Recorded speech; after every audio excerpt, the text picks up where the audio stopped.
Assalamualaikum, hai semua. Kali ni Dayang nak kongsikan resepi sambal tumis ikan kembung yang paling sedap dan ringkas. Dan juga Dayang akan kongsikan macam mana nak dapatkan kuah yang pekat macam ni, serta sambal yang cantik berkilat dan pecah minyak dengan elok. Jadi jom kita tengok sampai habis.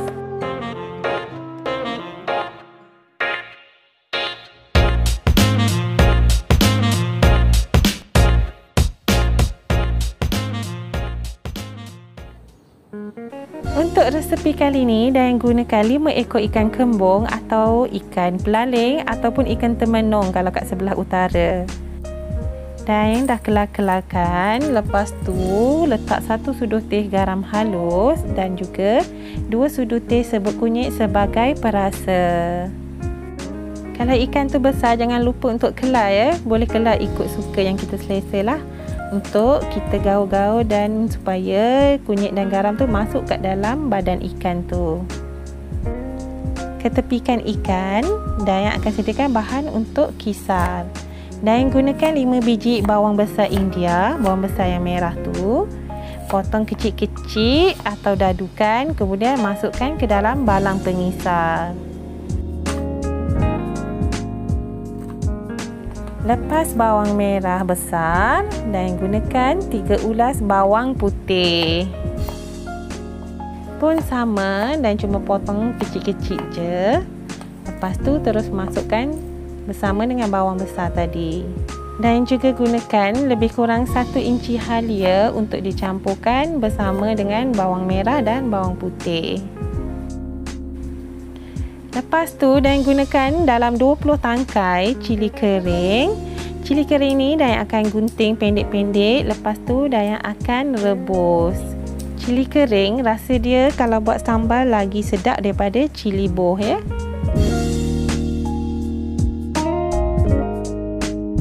Dayang rebus dan rendam selama 3 minit macam tu. Tujuan kita rebus supaya kita senang nak blender dan cili tu lebih mudah untuk kita kisar, lebih halus. Lepas tu Dayang masukkan air biasa sama paras dengan bahan-bahan kisar tu. Dan ini tips untuk bahan kisaran lebih cepat halus. Dayang masukkan dalam 2 sudu minyak masak.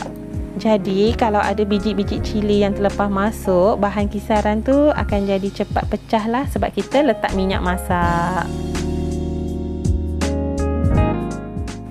Okey, ini dia bahan yang Dayang dah kisar tadi. Dia punya tekstur memang halus, tengok. Langsung tak ada biji cili ataupun kesan-kesan cili atau bawang kan.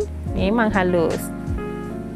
Resepi kali ni memang ringkas sebab kita tak kisar asing ya. Bawang dengan cili kita masukkan je sekali. Lepas dah kisar bahan, bolehlah panaskan kuali dan minyak. Lepas tu Dayang goreng ikan dulu. Ikan kembung ataupun ikan temenung, ikan pelaling ni kalau dapat yang segar lagi sedap sambal kita tu. Okey, bila dah nampak garing, bolehlah alih-alihkan ikan. Ikan ni nak garingkan pun boleh, nak goreng separuh masak pun boleh, terpulang pada selera masing-masing. Dayang suka yang garing macam ni. Lepas ikan tu dah masak elok dan garing, bolehlah angkat dan ketepikan dulu. Kita akan buat kuah dia pula. Sebelum tu Dayang ada keluarkan minyak sikit sebab Dayang tengok minyak terlalu banyak. Yang ni kena pandai-pandai agak ya. Okey, dengan menggunakan minyak goreng ikan yang sama, Dayang tumiskan bahan-bahan kisar tadi. Okey, sambil-sambil tu, pada siapa yang belum subscribe, bolehlah tekan subscribe dan butang loceng kat sebelah tu untuk dapat notifikasi kalau ada resepi baru daripada Dayang Suri. Sambil goreng cili, Dayang ada potongkan 1 batang serai. Dayang ada titik, potong kat hujung dan ketuk dengan pisau sikit supaya aroma daripada serai tu keluar. Yang ini tips untuk sambal kita jadi lebih wangi dan beraroma. Kalau tak ada serai, tak nak masukkan pun tak apa. Dia tak akan kacau rasa sambal tu. Just untuk aroma sahaja. Okey, bila sambal dah pecah minyak kali yang pertama, Dayang masukkan 1 sudu makan gula putih dan juga 1 sudu makan gula merah. Tujuan gula dimasukkan awal supaya kita punya rencah cepat garing, dan gula merah tu bertujuan untuk menggelapkan warna sambal tu. Dan lupa nak bagi tahu, sambal dan masak guna api yang paling kecil ya. Okey, dah pecah minyak kali yang kedua macam ni, warna sambal pun dah bertukar jadi gelap sikit. Dan ada masukkan 4 sudu makan sos cili.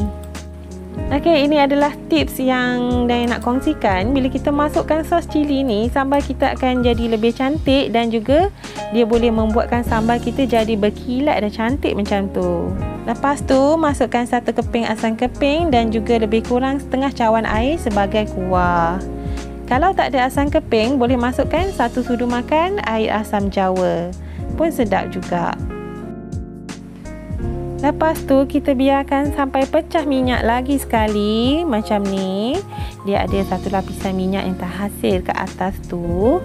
Bolehlah kita masukkan garam sebagai perasa, dan masukkan 2 sudu teh garam ikut dia punya kuantiti kuah. Okey, lepas tu kacau-kacau bagi garam tu sebati. Bolehlah masukkan ikan goreng tadi. Terjunkan je semua tu.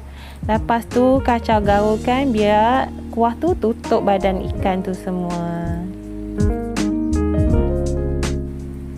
Dan last kali sebelum masak, dan yang ada potongkan 1 biji bawang besar.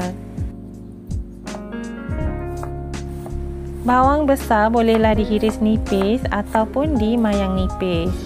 Lepas tu cerai-ceraikan dia dan ramas-ramas sikit, barulah masukkan dalam kuali.